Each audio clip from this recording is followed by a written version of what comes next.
I am Amoka Mom, and I am back with part two in my scalp series, My Chemical Relaxer Days.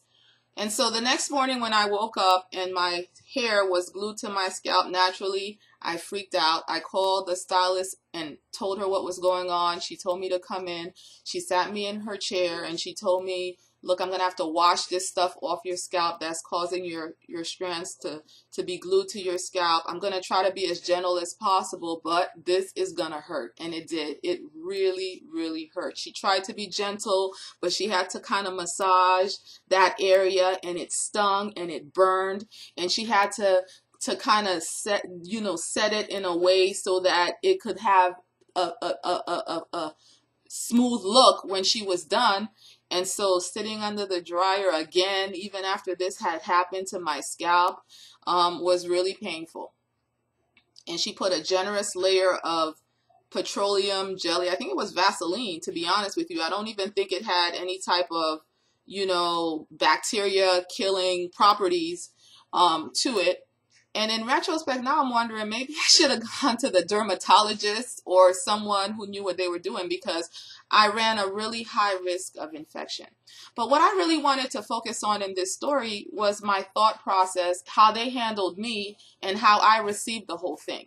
Like when I went in, they were kind of asking me, were you on your period? Because sometimes when women are menstruating, they're all that blood is rushing all through their body. I don't know if that's scientific.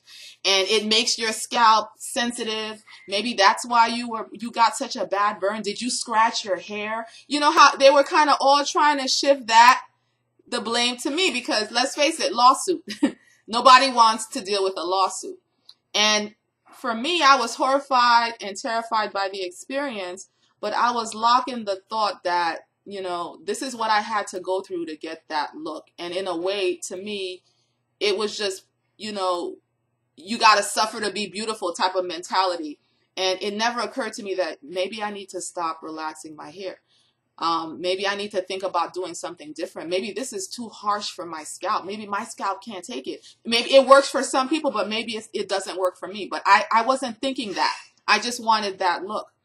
So I tried to go back to that salon. I wanted to go back there, even though that had happened to me. And they were horrified. They ran to see me coming. When I tried to schedule my next appointment, the lady said, the only person we're willing to have work with your hair is the owner of the salon, because you have a problem head. Again, shifting the blame to me. And we can't just put you in anybody's chair. So that kind of made me feel really ashamed and awkward. And I never went back to that salon after they didn't want to make an appointment for me. And I took a break and decided to not necessarily go natural to have natural hair, but take a break from relaxing my hair. And I put box braids in with braid extensions, and gave my hair a break.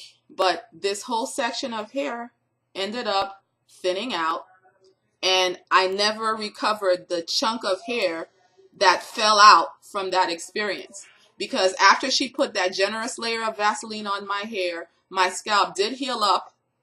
It formed a hard scab. Eventually that scab got itchy. The scab fell off with a chunk of my hair. And I can't really show it to you because I positioned my locks to cover it up. It's like a small dime size area where I lost the hair. I'm just grateful I didn't lose more hair than that. But it still never occurred to me that, wow, that experience caused some follicles to really die in that area. And years later, when I went back to relaxing, it wasn't years, it was months later, I went back to relaxing my hair. But when I went to another salon, this lady was a little bit more knowledgeable, and she assessed my scalp and said, wow, I kind of see that you have some thinning in this area. And I was only in my late 20s, early 30s, so it wasn't midlife thin hair issues. It was from chemical burns, but I still didn't connect the dots. But she goes, yeah, you might want to start using products that, deal with people that are losing their hair, because I see some thinness over here. And so your scalp kind of remembers what you've done to it. And I think that was kind of like a consequence of that experience. But that it didn't stop there. I went on to get into the whole Dominican blowout situation, you know, where I would get my hair chemically relaxed, then go to them, they'd wet set my hair and let it dry, and then on big curlers, and then blow that out, and then depending on the style I was after, flat iron it. So heat, heat, heat, heat, heat. I'd sit under that super hot dryer. They put those plastic things over my ears that would burn my ears, you know, just heat upon heat upon heat. And I had severe flakes all over my head, covered white, so that I would scratch it in my sleep and break skin. And, you know, we apply oil to it. And then I take a little fine-tooth comb and try to scrape up the flakes and then wash it to try to get my scalp to be clean. But the flakes would always come back. And the ladies at the Dominican salon would just talk about me.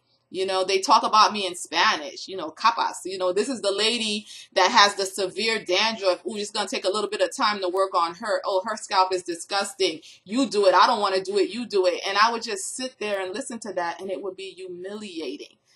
But I just believed that I looked better with my hair straight, and that's the look I was after. And I just kept thinking it's something else. Maybe I could find some other remedy and still keep this look and still keep the process of the madness going.